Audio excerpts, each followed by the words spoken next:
बहुचर्चित नरेंद्र दाभोलकर हत्या प्रकरणात आरोपी असलेले आणि 2 वर्षांच्या तुरुंगवासानंतर निर्दोष मुक्तता झालेले विक्रम भावे यांनी दाभोलकर हत्या आणि मी या नावानं पुस्तक लिहिलंय। या पुस्तकाचं लवकरच प्रकाशन होत आहे।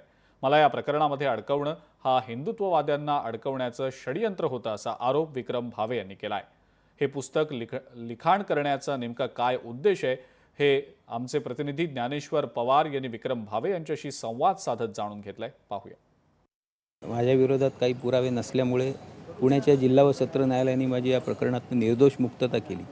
पण या संपूर्ण कालावधीत हिंदुत्ववादी असण्याचे जे काही परिणाम मला आणि माझ्या कुटुंबाला भोगावे लागले ते अत्यंत वाईट होते। म्हणजे हिंदुत्ववादी असणं हा अपराध आहे की काय या देशात असा प्रश्न पडावा असे ते अनुभव होते।